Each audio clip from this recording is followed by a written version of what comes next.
ಒಂದು ಹಳ್ಳಿನಲ್ಲಿ ಇಬ್ಬರು ಹುಡುಗರಿದ್ದರು. ಅವರು ಭಾರಿ ಕಟ್ಮಸ್ತಾಗಿದ್ದರು. ಮದುವೆ ವಯಸ್ಸಿಗೆ ಬಂದಿದ್ದರು. ಮದುವೆ ಮಾಡ್ಕೋಬೇಕು ಅಂತ ನಿರ್ಧಾರ ಮಾಡಿದರು. ಅದಕ್ಕೆ ಹೆಣ್ಣು ಹುಡುಕ್ಬೇಕಲ್ಲ, ಅದಕ್ಕೆ ಆ ಊರ ಯಜಮಾನನ ಹತ್ರ ಹೋಗಿ ಕೇಳಿಕೊಂಡ್ರು. ಗೌಡ್ರೆ, ನಮಗೊಂದು ಹೆಣ್ಣು ತೋರಿಸಿ, ನಾವೀಗ ಮದುವೆ ಆಗಲಿಕ್ಕೆ ಸಿದ್ಧರಿದ್ದೇವೆ, ನಾವು ಮದುವೆ ವಯಸ್ಸಿಗೆ ಬಂದಿದ್ದೀವಿ, ಹೆಣ್ಣು ತೋರಿಸಿ ನಾವು ಮದುವೆ ಮಾಡ್ಕೋಬೇಕು ಅಂತ ಹೇಳಿದ್ರು. ಸರಿ ಆಯಿತು. ಆಗ ಯಜಮಾನ ಏನು ಮಾಡ್ದ ಅಂದರೆ, ಅವನಿಗೆ ಗೊತ್ತಿತ್ತು ಕೆಲವು ಕಡೆ ಎಲ್ಲೆಲ್ಲಿ ಹೆಣ್ಣುಗಳಿದ್ದಾವೆ, ಸೊ ಎಲ್ಲೆಲ್ಲಿ ಗಂಡುಗಳಿದ್ದಾವೆ ಅಂತ ವಿಷಯ ಗೊತ್ತಿದ್ದರಿಂದ, ಆಯಿತು ಬನ್ನಿರಪ್ಪ, ನಾನು ಕರ್ಕೊಂಡು ಹೋಗ್ತೀನಿ ಒಂದು ಹಳ್ಳಿಗೆ, ಅಲ್ಲಿ ಹೆಣ್ಣಿದೆ, ನೋಡಿ ಯಾರಿಗಾಗುತ್ತೆ ಅಂತ, ಆಮೇಲೆ ನೋಡಿ ವಿಚಾರ ಮಾಡೋಣ ಅಂತ ಹೇಳಿ ಕರ್ಕೊಂಡು ಹೊರಟ. ಇವರು ತುಂಬ ರೆಡಿ ಆದರು. ಇಬ್ಬರು ಗಂಡುಗಳು ಕೂಡ ರೆಡಿಯಾದರು. ಏನು ಒಳ್ಳೆ ವೈಟ್ ಶರ್ಟ್ ಹಾಕ್ಕೊಂಡ್ರು, ವೈಟ್ ಪಂಚೆ ಹಾಕ್ಕೊಂಡ್ರು, ಜರ್ತಾರಿ ಥರ ಇತ್ತು ಹಾಕ್ಕೊಂಡ್ರು, ಕಾಲುಗೊಳ್ಳೆ ಚಪ್ಪಲ್ ಹಾಕ್ಕೊಂಡ್ರು, ತಲೆ ಮೇಲೆ ಬೇಸಿಗೆ ಬಿಸಿಲಿದ್ದರಿಂದ ಛತ್ರನ ಹಿಡ್ಕೊಂಡು ಮನೆಯಿಂದ ಹೊರಟರು. ಅದ್ರ ಒಬ್ಬ ಏನು ಮಾಡ್ದ ಅಂದರೆ, ಚಪ್ಪಲಿನ ತೆಗೆದು ಬಿಚ್ಚಿ ಕೈಲಿಟ್ಕೊಂಡ, ಮತ್ತು ಛತ್ರನ ಮುದುಡಿ ಕೈಲಿಟ್ಕೊಂಡ. ಆ ಕೈಲಿ ಚಪ್ಪಲಿ, ಒಂದು ಕೈಲಿ ಇನ್ನೊಂದು ಕೈಲಿ ಕೊಡೆನ ಹಿಡ್ಕೊಂಡು ಹೊರಟರು. ಸೊ ಇವನ ಯಜಮಾನ ಏನು ಕೇಳಲಿಲ್ಲ, ಏನು ಮಾತಾಡಲಿಲ್ಲ. ಸೊ ಇವ್ರು ಪಾಡ್ಗಿವ್ರು ಹೊರಟರು. ಇನ್ನೊಬ್ಬ ಮಾಮೂಲಿ ತಲೆ ಮೇಲೆ ಛತ್ರಿ ಇತ್ತು, ಕಾಲಿಗೆ ಚಪ್ಪಲು ಹಾಕ್ಕೊಂಡಿದ್ದ, ಮಾಮೂಲಿ ಪಂಚೆ ಶರ್ಟ ಹೊರಟರು. ಸೊ ಹೋಗಬೇಕಾದ್ರೆ ಒಂದು ನದಿ ಸಿಗ್ತದೆ. ನದಿ ಅಂದರೆ ಹಳ್ಳಿಗಳಲ್ಲಿ ಹರಿತಾವಲ್ಲ ಹಳ್ಳ. ಒಂದು ಊರಿಗೂ ಇನ್ನೊಂದು ಊರಿಗೂ ಮಧ್ಯದಲ್ಲಿ ಇತ್ತು ಅನಿಸುತ್ತೆ. ಹಳ್ಳ ಸಿಗುತ್ತೆ.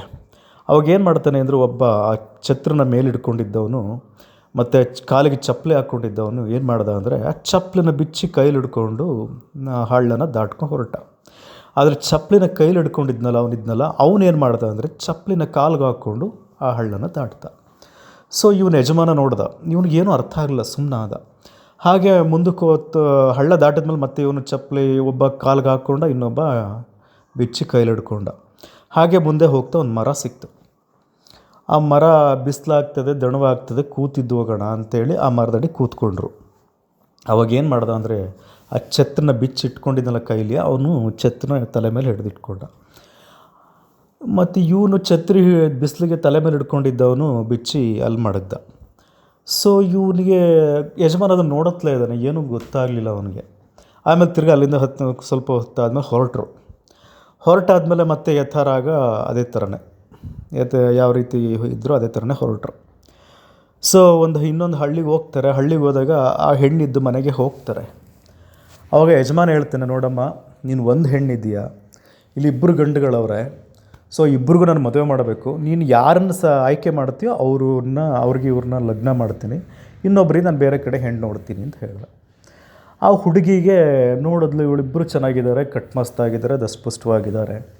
ಅವಾಗ ಏನು ಮಾಡ್ದೆ, ಹೇಳಿದ್ಲು ಈ ಗೌಡನ್ನ, ಯಜಮಾನನ್ನ ಕೇಳಿದ್ಲು, ನೀವು ಹೇಳಿ ಯಜಮಾನ್ರೆ, ಯಾರ ಗುಣವಿಶೇಷಗಳು ಹೇಗೆ ಅಂತ, ಆಮೇಲೆ ನಾನು ಆಯ್ಕೆ ಮಾಡ್ತೀನಿ ಅಂತ. ಇವನು ನಡೆದಿದ್ದನ್ನೆಲ್ಲ ಹೇಳ್ದೆ ಯಜಮಾನ ಹೆಣ್ಣಿಗೆ. ಈಗ ಆ ಹೆಣ್ಣಿಗೆ ಗೊಂದಲ ಆಯಿತು, ನಾನು ಯಾರನ್ನು ಆಯ್ಕೆ ಮಾಡ್ಕೋಬೇಕು, ಇದರಲ್ಲಿ ಯಾರು ಬುದ್ಧಿವಂತ, ಯಾರು ದಡ್ರು ಅಂತ. ಸೊ ನೀವೇ ಅದನ್ನು ಹೇಳಿ, ಆ ಹುಡುಗಿ ಯಾರನ್ನು ಆಯ್ಕೆ ಮಾಡ್ಕೋಬೇಕು, ಕಾಮೆಂಟ್ ಮಾಡಿ. Thank you.